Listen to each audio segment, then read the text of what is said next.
Hello and welcome back to English with Wolfizzle. I am Professor Wolfizzle, and today I am sitting down with my wonderful friend Sara. How are you doing, Sara? I am doing great, Professor, but I have a confession to make. I am a little bit tired of my own English. Oh, what do you mean? Well, every time someone asks me, "What do you like to do in your free time?" I always say the same thing. I like to read, I like to watch movies, or I like to cook. It feels so boring.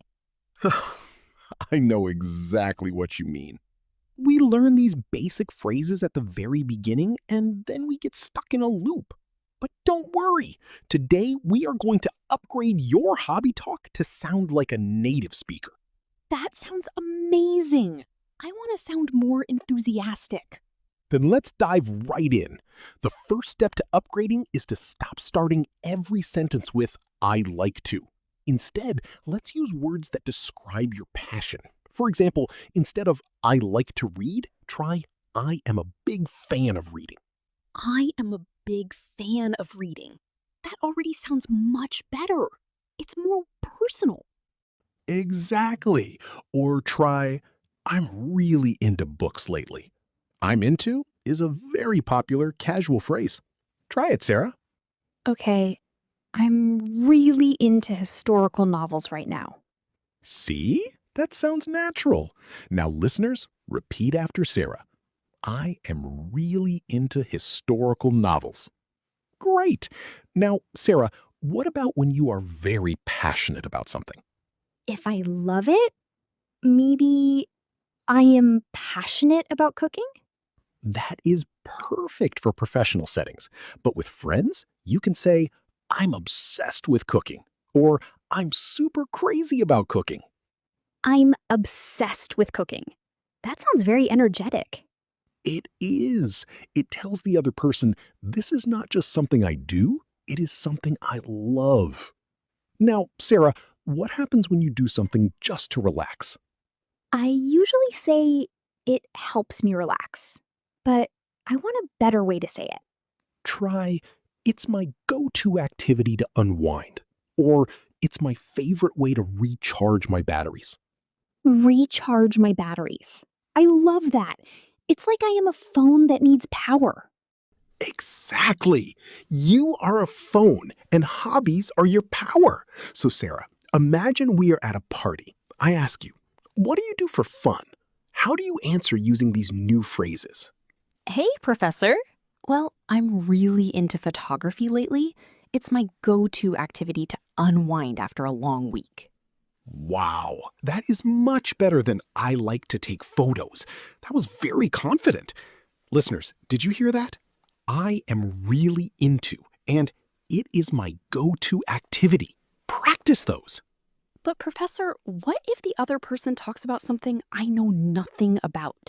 Like they say, "I love rock climbing," and I have never climbed a rock in my life. That is a great question. You don't need to be an expert to have a conversation. You just need to show curiosity. Try, "That sounds intriguing. Tell me more about that." Or, "I have never tried that, but it sounds like a thrill." That sounds like a thrill. I like the word thrill. It is a great word for exciting hobbies. Now, let's practice being curious. I will tell you about my hobby, and you show curiosity. Okay, I am ready. Well, Sara, in my free time, I love to build miniature model ships. I spend hours painting the tiny windows. That sounds intriguing. I have never tried that. How did you get into such a unique hobby? Brilliant! You didn't just say, "Oh, okay." You asked, "How did you get into that?" That is the secret to a great conversation. You keep the ball rolling. It makes the other person feel so important. They get to talk about themselves. And people love talking about themselves. Listeners, write this down. How did you get into that? It is the best question for any hobby.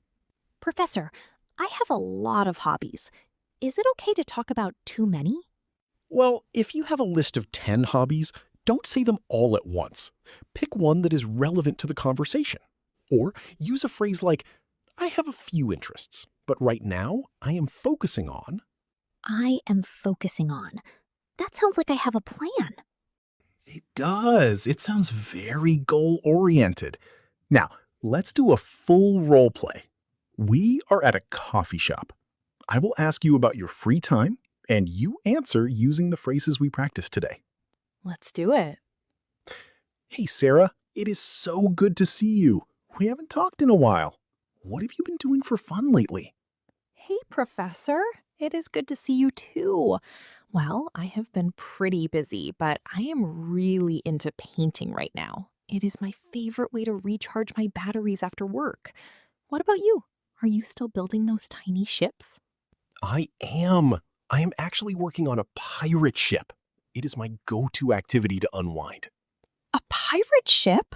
That sounds like a thrill. How did you get into building models? You remembered the question. It started when I was a kid. You see? It worked perfectly. The conversation was so easy. It was fantastic. You used really into, favorite way to recharge, go-to activity, and how did you get into that? Listeners, did you catch all those? That was amazing. I feel like I am finally moving away from I like. You are. You are moving toward I am into, I am passionate about, and it is my favorite way to. You are leveling up. I am so happy about this. I feel much more natural now. Good. Now, let's do a quick recap for our listeners.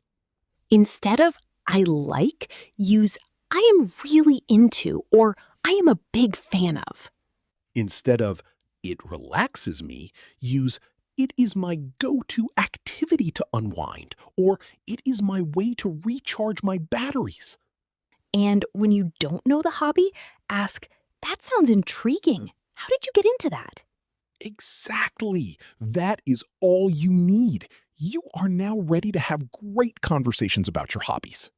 Listeners, your homework is to pick one hobby you love and write one sentence about it using I am really into or I am my go-to activity in the comments. Yes, we want to read your stories. And if you are brave, tell us how you got into that hobby. I will be in the comments reading and replying. Thank you so much for listening today. Remember, your hobbies are your story. Don't be afraid to tell it with passion. Bye, everyone. Go and talk about your passions. See you next time. This is Professor Wolfizzle and Sarah signing off. Bye-bye.